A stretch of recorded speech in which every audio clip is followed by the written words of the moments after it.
She's fine. కాకపోతే veins చాలా డీప్గా కట్ అవడం వల్ల బ్లడ్ లాస్ చాలా హెవీగా ఉంది. తన స్పృహలోకి రావడానికి కొంచెం టైం పడుతుంది.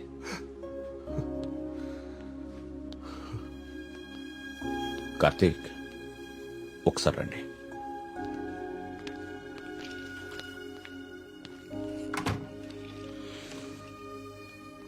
కార్తీక్, నువ్వు నన్ను రమ్మండం మంచిదైంది. నీ అనుమానం నిజం.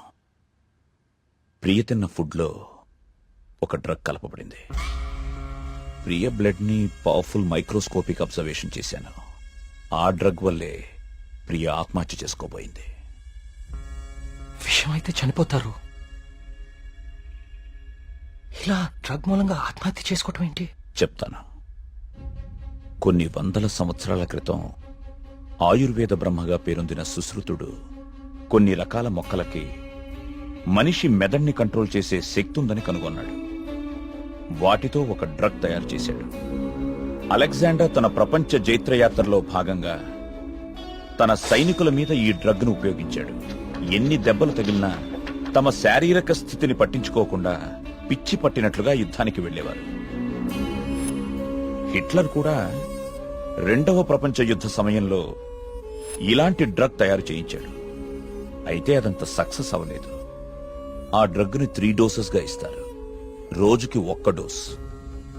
ఆ 3rd డోస్ బాడీలోకి వెళ్ళాక డ్రగ్ ఎఫెక్ట్ స్టార్ట్ అవుతుంది. ఎవరైనా ఈజీగా ఆ వ్యక్తి మెదడుని కంట్రోల్లోకి తీసుకోవచ్చు.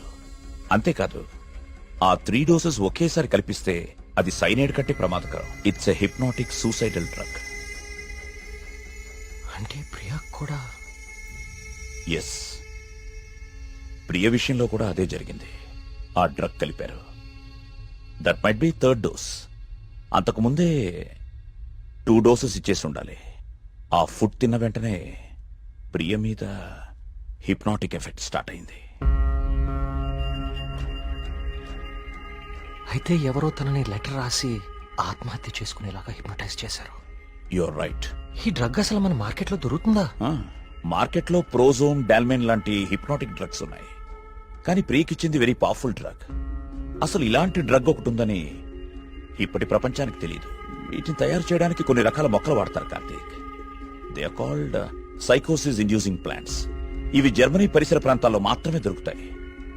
కొన్ని లక్షలు ఖర్చవుతాయి కార్తీక్ ఈ డ్రగ్ ని తయారు చేయడానికి. మరి పోస్ట్ మార్టం రిపోర్ట్ లో ఈ డ్రగ్ గురించి ఎందుకు తెలియలేదు మనకి? అదే దీని స్పెషాలిటీ. 3rd డోస్ బాడీ లోపలికి వెళ్ళాక ఇది బ్లడ్ లో చాలా డీప్ గా మిక్స్ అయిపోతుంది. ఇది బ్లడ్ లో ఉండేది కేవలం 2 గంటలు మాత్రమే. ఆ తర్వాత ఎవాపరేట్ అయిపోతుంది. మనుషులు మామూలు అయిపోతారు. కానీ ఒకేసారి 3 డోసులు ఇస్తే వెంటనే చచ్చిపోతారు.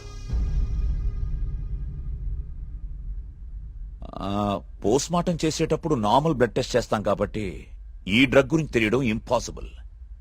అదృష్టం ఏంటంటే నువ్వు ప్రియని చాలా ఫాస్ట్ గా 2 అవర్స్ లోపే హాస్పిటల్కి తీసుకొచ్చావు. కొంచెం ఆలస్యమైనా ఇలాంటి డ్రగ్ ప్రియకిచ్చారని మనకెప్పటికీ తెలిసేది కాదు. థ్యాంక్స్ బాబు.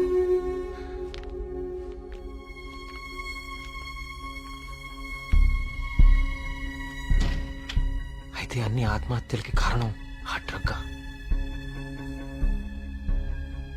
సుబ్రహ్మణ్యపురం లాంటి చిన్న ఊరు మీద ఇన్ని లక్షలు ఖర్చు పెట్టి ఎందుకు ఈ డ్రగ్ ఉపయోగించారు? దేవుడి పేరు వాడుకుని జనాలను ఎందుకు చంపారు?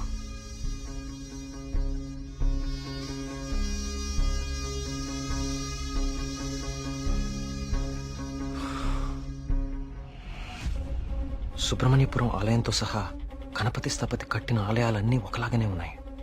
ఏదో లింక్ మిస్ అవుతున్నాను. అదేంటి ఆ ఈశాన్య మూల గది?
ఏ సమస్య పరిష్కారానికైనా తదేక దృష్టి అవసరం.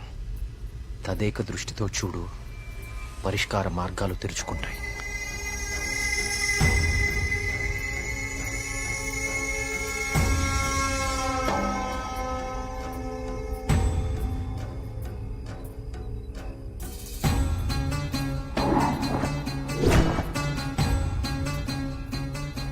తదేక దృష్టితో చూడు, పరిష్కార మార్గాలు తెరుచుకుంటాయి.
గణపతి స్థపతి ఆలయ నిర్మాణం మొదలుపెట్టాడు. స్వామి విగ్రహం అతన్నెందుకో బాగా ఆకర్షించింది. రహస్యంగా ఆ విగ్రహాన్ని పరీక్షించడం మొదలుపెట్టాడు. ఆశ్చర్యపోయాడు. కార్తీక పౌర్ణమి రోజున కొన్ని గడియల సేపు స్వామి విగ్రహానికి ఒక వింత శక్తి వస్తుంది. ఆ సమయంలో ఆ విగ్రహాన్ని తాకిన జలం తాత్కాలిక అమృతంగా మారుతుంది. మనిషి వయసును తగ్గిస్తుంది. కానీ కొద్దిసేపటికి యథారూపం వచ్చి అదే మనిషి ప్రాణం తీస్తుంది. అదే ఆ విగ్రహాన్ని కొన్ని రసాయన ద్రవాలతో లేపనం చేసి తిరిగి అభిషేకం చేస్తే ఆ జలం ఈసారి శాశ్వత అమృతంగా మారుతుంది. ఇదంతా కేవలం కార్తీక పౌర్ణమి రోజున మాత్రమే జరుగుతుంది. స్వామి విగ్రహానికి దాని కింద అంతర్భాగంగా ఉన్న శిలకు ఈ శక్తి ఉందని ఆయన కనుగొన్నారు. మహారాజుకి ఈ విషయం చెప్పాలని వెళ్లి చూసేసరికి మహారాజు రవివర్మ చింతాక్రాంతుడై ఉన్నాడు. కారణం, తమ రాజ్య సరిహద్దుల్లో పరమ క్రూరుడైన అస్లం ఖాన్ తన సైన్యంతో ఈ రాజ్యాన్ని నాశనం చేయడానికి సిద్ధంగా ఉన్నాడు. అస్లం ఖాన్ సైనిక బలంతో పోల్చుకుంటే తమ సైన్య బలం సగం కూడా లేదు. ఓడిపోవడం తథ్యం అనే దిగులుతో ఉన్నాడు మహారాజు. గణపతి స్థపతికి ఠక్కున ఒక ఆలోచన స్ఫురించింది. స్థపతి ఆ విగ్రహం గురించి తాను కనుగొన్నది చెప్పాడు. రాజు ఆశ్చర్యపోయాడు. ఆ రోజు కార్తీక పౌర్ణమి, అంటే స్వామి విగ్రహానికి వింత శక్తి వచ్చే రోజు. స్వామికి అభిషేకం చేసిన ఆ జలాన్ని తీసుకుని మహారాజు మారువేషంలో అస్లం ఖాన్ గుడారానికి వెళ్లాడు. వయసు తగ్గించే మందు తన దగ్గరుందని మాయమాటలు చెప్పాడు. అస్లం ఖాన్ మొదట నమ్మకపోయినా తన వాళ్లకి జరిగిన మార్పు చూసి ఆ జలాన్ని తను కూడా తాగాడు. రాత్రికి రాత్రి అస్లం ఖాన్, అతని ముఖ్య అనుచరుల ప్రాణాలు అనంత వాయువుల్లో కలిసిపోయాయి. ఆ సుబ్రహ్మణ్యేశ్వర స్వామే తన రాజ్యాన్ని కాపాడాడని నమ్మాడు మహారాజు. ప్రజల క్షేమాన్ని ఆలోచించి స్వామికి అభిషేకాలు జరగకుండా చూశాడు. చావుని జయించడం ప్రకృతి విరుద్ధం. అందుకే గణపతి స్థపతి మహారాజు విగ్రహ రహస్యాన్ని ఎవ్వరికీ చెప్పలేదు. ఈ విగ్రహ రహస్యాన్ని గణపతి స్థపతి గ్రంథస్థం చేసి గుడిలోని ఈ రహస్య ప్రదేశంలో భద్రపరిచాడు. ఒక ప్రత్యేకమైన నాణాన్ని ఉపయోగించి ద్వారాన్ని మూసివేశాడు. భవిష్యత్తులో ఈ రాజ్యానికి ఏదన్నా ఆపద వాటిల్లితే భగవంతుడు ఆ ఆపదని తొలగించడానికి ఒక వ్యక్తిని ఎంచుకుంటాడు. అతన్ని రాజ్యానికి వచ్చేలా చేస్తాడు. ఆ వ్యక్తికి ఆ నాణెం, రహస్య గదిలో ఉన్న ఈ ప్రతి పరిష్కారాన్ని చూపిస్తాయి.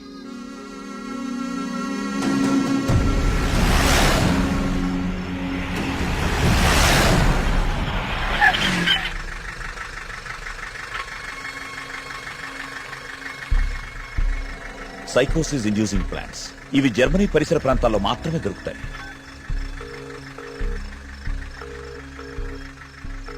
చెప్పరా ఏంటో.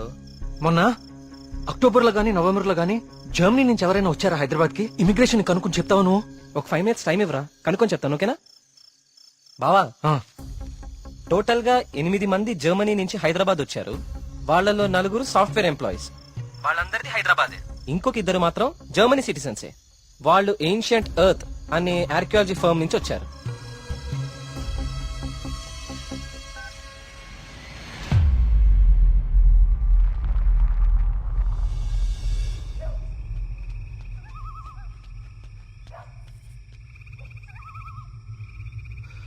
వర్మగారు, ఏం జరుగుతుంది ఇక్కడ? అందరం ఈ ఊరు వదిలి వెళ్ళిపోతున్నాం బాబు. సార్ నా మాట కొంచెం వినండి. ఇంకా ఏముంది కార్తీక్ వినడానికి? ఏముంది? అక్కడ చావు బతుకుల మధ్య పోరాడుతోంది నా కూతురు కాదయ్యా, నా ప్రాణం. అక్కడ హాస్పిటల్ బెడ్ మీద నా కూతురు ఊపిరి పీల్చుకునే ఒక్కొక్క సెకండ్ నా గుండె 100 సార్లు ఆగి కొట్టుకుంటుందయ్యా. మళ్ళీ ఊపిరి పీలుస్తుందా లేదా?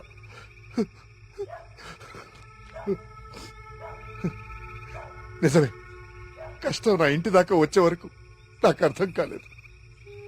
ఆ కష్టం ఈ ఊర్లో వేరెవ్వరికీ పంచలేను. ఈ వయసులో పిల్లల్ని పోగొట్టుకునే దౌర్భాగ్యం ఏ తల్లిదండ్రులకి రాకూడదు. వెళ్ళని